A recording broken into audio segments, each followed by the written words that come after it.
How to become an accredited investor. Picture and imagine having access to investment opportunities that 90% of the population can't touch.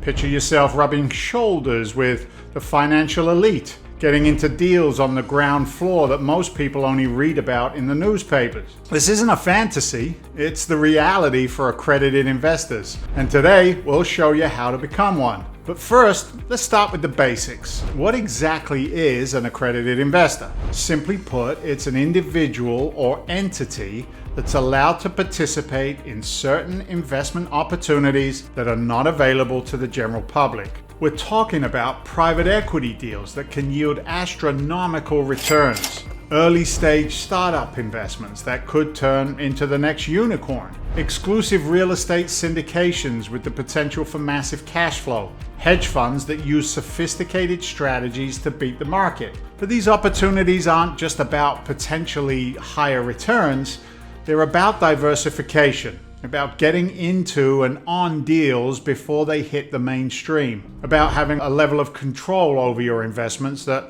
most people can only dream of. But before we dive into how to become an accredited investor, let's address the elephant in the room. Why does this exist? Why does this exclusive club even manifest? Why aren't these investment opportunities available to everyone, I hear you say? Well, the answer lies in a complex web of regulations designed to protect investors. You see, the investments available to accredited investors are often more complex and potentially riskier than those offered to the general public. The idea is that accredited investors have the financial sophistication and resources to understand and bear the risks. But here's where it gets controversial. Some argue that these regulations actually perpetuate wealth inequality, keeping the best opportunities in the hands of the already wealthy. Well, what do you think? Is this a necessary protection or an unfair barrier? Drop your thoughts in the comments below. I'm interested to hear them. Now, let's get to the meat of the matter. How exactly do you become an accredited investor? Well, there are several paths, some of which might surprise you. The first of which is income. The most straightforward path is through income. If you had an individual income exceeding $200,000 in each of the 2 most recent years, or a joint income with a spouse exceeding $300,000 for those years, and reasonably expect the same income level in the current year, congratulations, you're an accredited investor. But let's put that in perspective, shall we? According to the US Census Bureau, only about 10% of American households earn $200,000 a year or more annually. So while this is the most common way to qualify, it's still a high bar for most people. Well, then there's net worth. If you don't meet the income threshold, don't worry, you can also qualify based on your net worth. If your individual net worth or joint net worth with your spouse exceeds $1 million, excluding the value of your primary residence, you're in the club. Now, this might seem more attainable, but remember, we're talking about net worth. That's your total assets minus your total liabilities. So if you have a $2 million house, but also have a $1.5 million mortgage, that doesn't count, does it, towards your net worth? It's not part of the calculation. Professional certifications. In 2020, the SEC expanded the definition of accredited investors to include individuals holding certain professional certifications, designations, or credentials. These include Series 7, 65, and 82 licenses. So if you're a financial professional with one of these certifications, you might already be an accredited investor even if you don't meet the income or net worth requirements. Knowledgeable employees. If you're a knowledgeable employee of a private fund, you may qualify as an accredited investor for investments in that fund. This typically includes executive officers, directors, trustees, or general partners of the fund. Family offices. If you manage investments for a family office with at least $5 million in assets, you're considered an accredited investor. Now, it's important to note that these criteria are for individuals. Separate rules apply to entities like corporations, partnerships, and trusts. For example, A corporation or partnership with over $5 million in assets can qualify as an accredited investor. So now that you know what it takes to be an accredited investor, let's talk about why you might want to become one.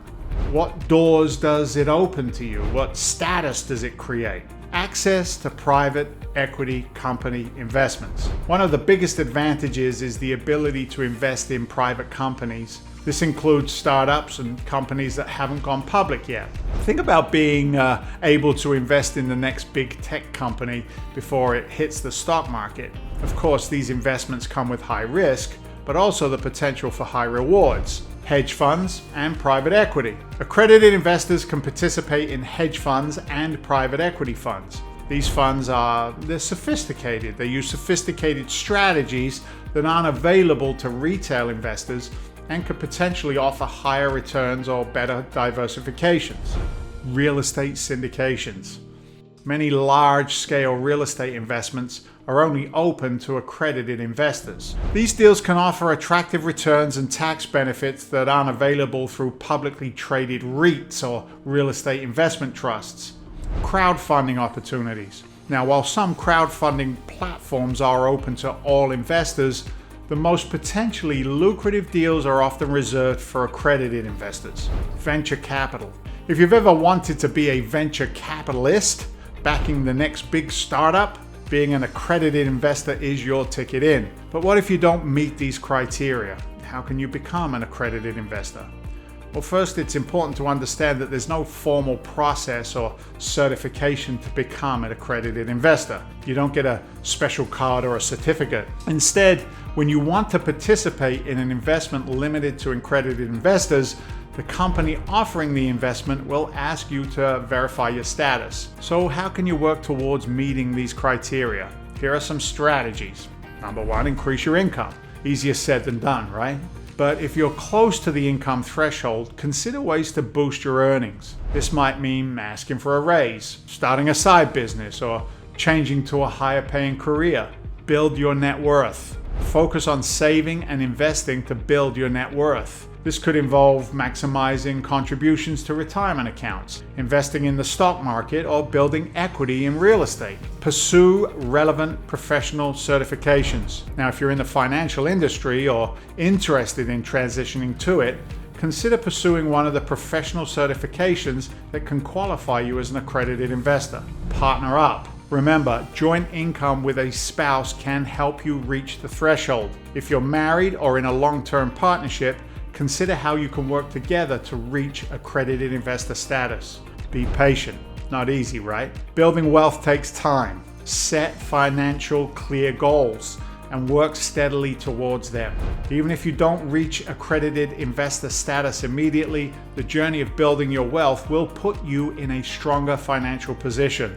It's also worth noting that while being an accredited investor opens up new opportunities, it does not guarantee investment success. These investments often have higher risks, so it's crucial to do your due diligence and understand what you're investing in. Moreover, there are plenty of excellent investment opportunities available to non-accredited investors. Index funds, ETFs, and publicly traded stocks and bonds can form the foundation of a solid investment portfolio. Now, even if you're not an accredited investor yet, don't feel like you're missing out. Becoming an accredited investor is a milestone that opens up a whole world of exclusive investment opportunities. But it's not just about reaching a certain income or net worth.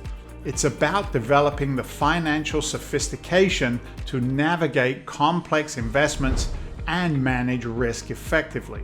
Whether you're already an accredited investor, working towards becoming one, or simply curious about this aspect of the investment world, understanding these concepts can help you make more informed financial decisions. Whew. We covered a lot of ground here today, and we want to hear from you. Are you an accredited investor? If so, what has your experience been with these exclusive investments? If you're working towards becoming one, what strategies are you using? Drop a comment below and let's open up a line of dialogue. Let's have a conversation. And if you found this video helpful, please give it a thumbs up and subscribe to our channel for more insights on investing and personal finance. And don't forget to hit that notification bell so you never miss an upload. Until next time, here's to expanding your investment horizons and building long-term wealth.